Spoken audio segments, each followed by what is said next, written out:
Jay Park just performed a song about wanting to meet the twin sisters hanging on women's chests at a breast cancer awareness event, and the backlash is absolutely brutal.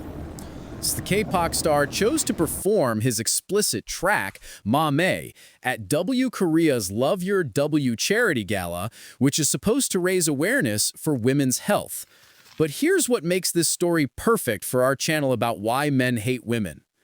Park's song literally sexualizes the exact body parts that breast cancer affects, turning a serious health issue into his personal fantasy. The lyrics include lines about being introduced to twin sisters on women's chests, completely objectifying the female body at an event meant to support women fighting for their lives. When the video was posted, it was deleted within 20 minutes due to massive outrage. This isn't just tone deaf, it's actively hostile to women's dignity. Park essentially used a cancer charity as his personal strip club stage, proving that men will sexualize women even in the most inappropriate contexts imaginable.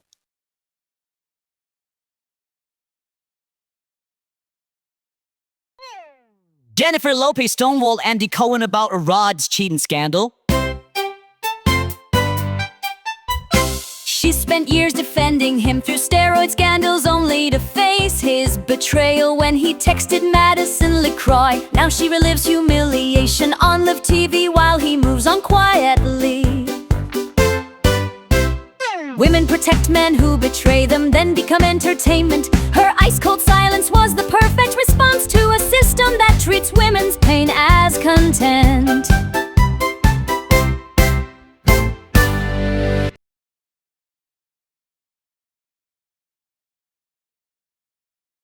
Katy Perry and Justin Trudeau's yacht kiss is being called staged, and the conspiracy theories prove men can't handle women having agency in their own relationships. Photos of the pop star and former Canadian Prime Minister getting cozy on her yacht went viral, but now his friends are claiming the whole thing was orchestrated for publicity. But here's what's really happening behind these staged romance accusations. When powerful women date, men immediately assume it's calculated rather than genuine attraction. Perry is a global superstar worth hundreds of millions. She doesn't need to stage relationships for attention. Yet the narrative is that she's somehow using Trudeau for clout, as if a former world leader brings her more fame than she already has. This perfectly captures how men diminish women's romantic choices by claiming they're always strategic rather than emotional. The staged kiss theory reveals male insecurity about women who don't need them for status or money. They can't comprehend that successful women might actually choose partners based on attraction rather than advancement. It's the ultimate projection of how men approach relationships onto women who have actual options.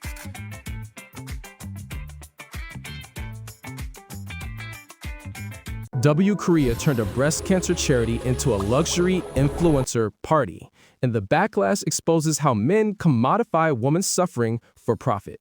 The Love Your W event featured alcohol, designer fashion, and celebrity performances instead of focusing on actual health awareness and support for cancer survivors.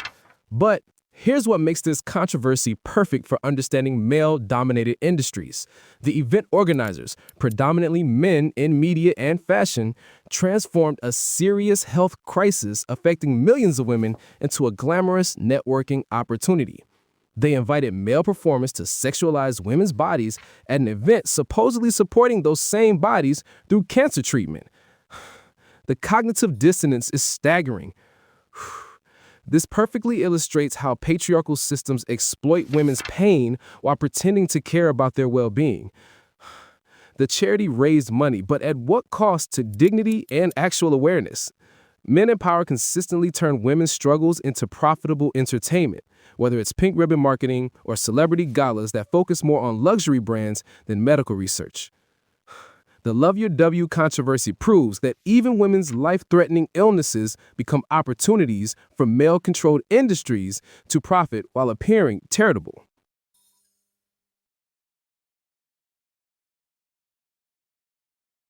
W Korea deleted Jay Park's performance video within 20 minutes, proving organizations will protect male celebrities over women's dignity every single time.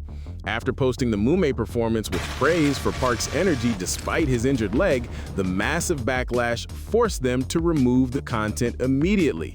But here's what the quick deletion reveals about institutional priorities. Instead of vetting the performance beforehand or considering how sexualizing lyrics might affect a breast cancer event, they promoted it enthusiastically until public outrage became too loud to ignore. This response pattern perfectly captures how male-dominated organizations handle controversy.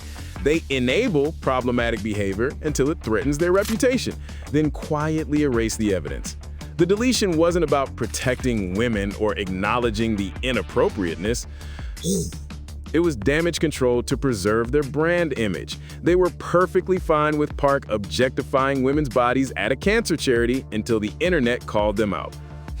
This proves that institutional support for women is purely performative, existing only when it doesn't conflict with male celebrity interests or organizational profits.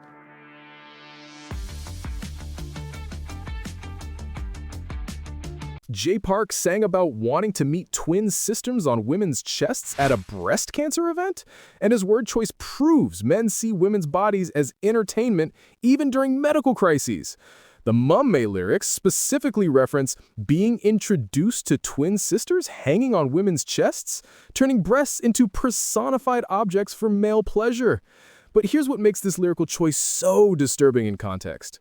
Park chose to perform a song that treats the exact body parts affected by breast cancer as sexual playthings at an event supporting women fighting for their lives.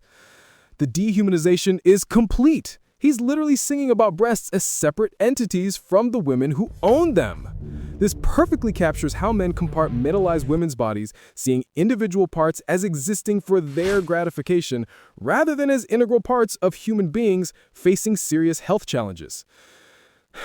The twin sisters reference reveals the male fantasy of women's bodies as interchangeable objects rather than parts of whole people with feelings, fears, and medical needs.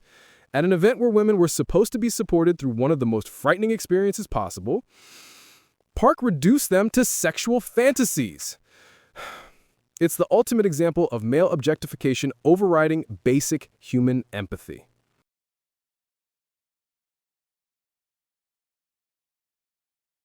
Healthcare professionals are calling Jay Park's breast cancer event performance inappropriate, and their outrage exposes how men trivialize women's medical experiences. Medical workers flooded social media with criticism, pointing out that alcohol consumption and sexualized performances contradict everything about cancer awareness and prevention. But here's what makes their response so important for understanding gender dynamics in healthcare. These professionals see firsthand how breast cancer devastates women's lives, relationships, and self-image. They watch patients struggle with body image after mastectomies, endure painful treatments, and face mortality at young ages. Then, they see a male performer turning those same body parts into sexual entertainment at a charity event. The disconnect is traumatizing for healthcare workers who dedicate their lives to treating these patients with dignity and compassion. Their criticism reveals how male-dominated entertainment industries completely ignore the reality of women's medical experiences. Park's performance wasn't just inappropriate, it was actively harmful to the psychological well-being of cancer survivors who might have seen it. Healthcare professionals understand that representation matters, especially for women facing body-altering medical procedures. Their outrage proves that medical experts recognize male objectification as genuinely damaging to women's health outcomes and recovery processes.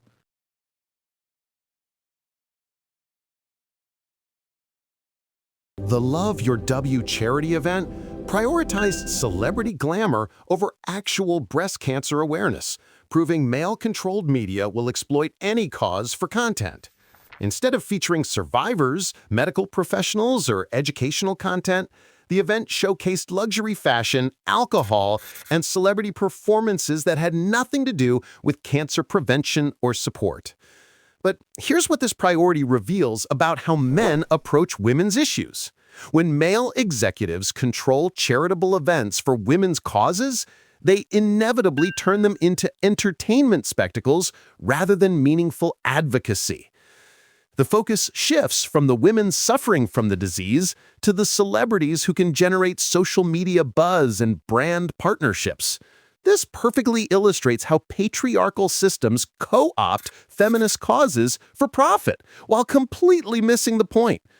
The glamour-focused approach actually harms awareness by trivializing the seriousness of breast cancer and alienating the women who need support most. Real cancer survivors can't relate to luxury yacht parties and designer gowns. They need practical resources, emotional support, and medical research funding. The event's glamorous aesthetic proves that male-controlled organizations see women's health issues as marketing opportunities rather than urgent humanitarian concerns requiring serious attention and resources.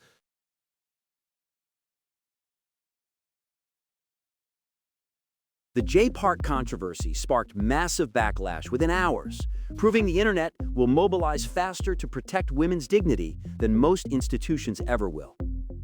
Social media exploded with criticism from healthcare workers, cancer survivors, and women's rights advocates who immediately recognized the performance as deeply inappropriate and harmful. But here's what makes this rapid response so significant for understanding social change. The speed and intensity of the backlash shows that public consciousness about women's issues has evolved faster than institutional awareness. While W Korea and event organizers were clueless about the problems with Park's performance, ordinary people immediately understood why sexualizing women's bodies at a cancer event was unacceptable.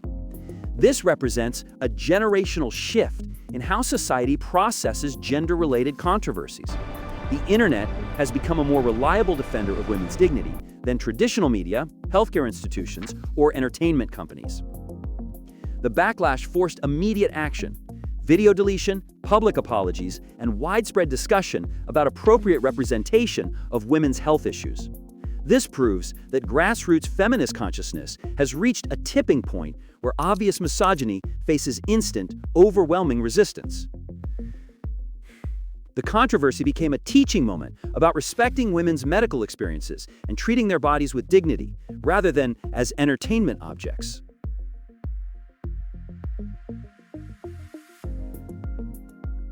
The Love Your W event strayed from its original mission of breast cancer awareness, and this mission drift reveals how male-controlled organizations inevitably corrupt women's causes for their own benefit. What started as a health awareness campaign became a luxury lifestyle event featuring alcohol, celebrity performances, and fashion sponsorships that had nothing to do with cancer prevention or survivor support.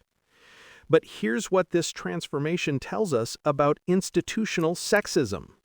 When men control organizations supposedly serving women, they gradually reshape those organizations to serve male interests instead.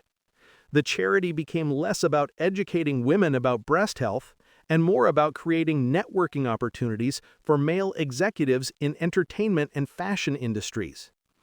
This mission drift perfectly illustrates how patriarchal systems co-opt feminist causes while maintaining the appearance of supporting women.